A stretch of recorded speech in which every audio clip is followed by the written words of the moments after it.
On va faire un autre petit direct. On fait un autre petit direct. Aujourd'hui, on est en feu. On est en feu aujourd'hui. Hey! C'est qui ça? Oh, salut, P, je t'avais pas vu. Tu l'avais pas vu? Ouais. Hey, présente-toi un petit peu, là. C'est quoi ton nom, là? Je m'appelle Danny. Tu t'appelles Danny Leclerc. OK? Danny Leclerc, c'est un mécanicien. Tu as travaillé pour qui? Plein d'ateliers. Plein d'ateliers. Ouais. Puis tu as travaillé pour Suzuki ou quelque chose? Blackfoot Motorsport. Blackfoot Motorsport? Le plus grand vendeur de motos du Canada. Le plus grand vendeur de motos au Canada? Ah oui, au monde. Ben, là, t'exagères. Là. Peut-être non. Je pense que maintenant, Moto Limité font des belles ventes. OK, OK. Mais là, on parlera pas de ça parce qu'on est, on est commandité genre par d'autres personnes. On peut pas les faire, on est en direct. Non, qu'est-ce que tu vas parler un petit peu? Danny va parler des changements d'huile. OK?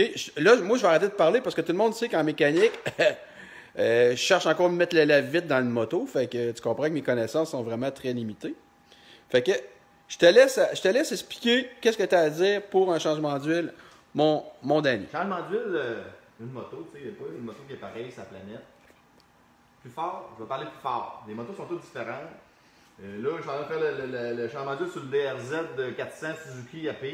Mais peut-être que toi, tu as un Kawa ou tu as un Honda, puis tu sais, c'est important de faire les choses comme il faut, OK?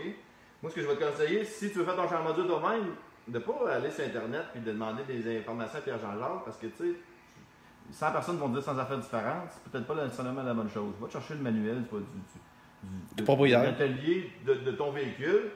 Tu sais, c'est une belle valeur, ça, pour ton bicycle, si tu veux faire ton entretien toi-même. Tu vas être sûr que tu fais tout by the book selon ce que ton manufacturier recommande, tu sais. Des petits trucs que je vais vous donner, dans le fond, c'est le washer de drain plug, de le changer à chaque fois.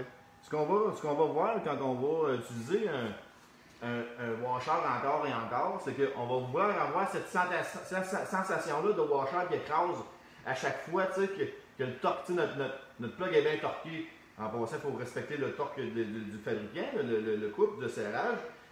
Mais ce washer-là, il y a une durée de vie une fois le Suzuki d'origine. C'est un aluminium, peut-être deux si vous êtes fin avec. Là. Mais ce qui va se passer, c'est que quand vous allez vouloir rechercher cette sensation-là de washer qui écrase, là, après 2-3 fois que vous avez servi votre washer, il écrase plus.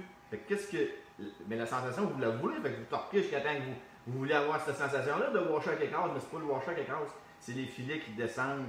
C'est les filets qui arrachent du bloc moteur, tout ça, c'est des réparations coûteuses. Aussi, ce que j'aime faire, moi, c'est que quand l'huile a fini de drainer de la moto, dans ce cas-ci, c'est un. Puis, tu as eu un trouble de carburateur sur son moto, il y a beaucoup d'essence dans son huile, ça a quand même des conséquences catastrophiques. Ce qu'on va faire, c'est que je vais pencher la moto. Parce que vous voyez, si on va de l'autre côté, regardez le couvert, l'angle, le couvert du magnéto, l'angle qu'il y a, bien certainement, la plug à l'huile est en bas, l'angle il y a encore de l'huile dans ce compartiment-là ici. Fait que ce qu'on va faire, c'est qu'on va pencher la moto un petit peu pour venir vider ce couvert-là dans le panavier. On va pencher la moto. Généralement, regardez, il y a encore de l'huile, il y a encore beaucoup de résiduel. Là. Ça fait la deuxième fois que je le fais. Là. Il y a encore beaucoup de résiduel d'huile sale usée qui était pris dans ce couvert-là, qu'on évacue la moto. Fait que quand on met nos plaques à l'huile, notre filtreur à l'huile neuf, ben là, on a une huile qui est plus propre. Moins contaminée, moins résiduelle.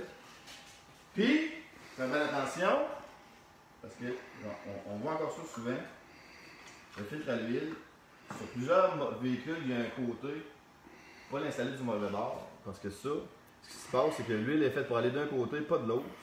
Ce qui va se passer, c'est si tu mets ton filtre à l'huile du mauvais bord, qui va probablement rentrer dans ton moteur, tu vas être capable de l'installer, mais ce qui va se passer, c'est que la tête du moteur ne sera plus alimentée en huile, et puis là, tu vas brûler ton moteur, ça coûte des centaines de milliers de dollars. C'est très coûteux. Fait qu'il y a un sens à mettre. Ouais. Puis le sens à mettre, si tu nous l'expliques, c'est. Ben, dans le fond, eux autres, ils ont un O-ring au fond qu'on vient installer. Et puis, on vient installer ce bout-là sur l'O-ring. Tu sais, lui, tu peux pas vraiment te tromper, là. Mais, tu sais, ça arrive aux gens de se tromper, puis c'est normal. On est tous des humains, puis on se trompe dans la vie, tu sais. OK. Fait que c'est ça. Tu vois, gars, on voit les dommages par le sens, que ton O-ring est tout étiré. OK. Là, j'ai peur que dans ton moteur, tous les O-rings qu'il y a sont tous étirés de OK. Je suis désolé. OK. C'est pas grave. Je suis désolé. Y a-t-il d'autres choses à parler de. Écoute, vite de même, dans le fond, là, il y a plusieurs types Oui, je t'écoute. de système de lubrification. Dans la moto aussi, le DSS, c'est un carter sec.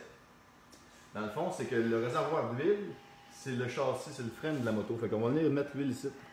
Fait que ce qu'on va faire quand on va mettre de l'huile dedans, encore là, il faut un peu avoir une petite connaissance des spécifications du manufacturier, comme qui rentre d'huile dans le moteur, ces choses-là. Puis bien savoir faire le changement d'huile, parce que le remplissage d'huile d'un véhicule à carter sec comme celui-là est différent d'un carter humide comme qu'on a la plupart des motos aujourd'hui. Puis on a le réservoir d'huile à même le moteur, la transmission. C'est un peu différent, il y a des petites choses à savoir. Mais ça, c'est toutes des affaires qui s'apprennent. Est-ce que c'est correct pour la partie changement d'huile? Ouais, je pense. OK. OK. Prochain.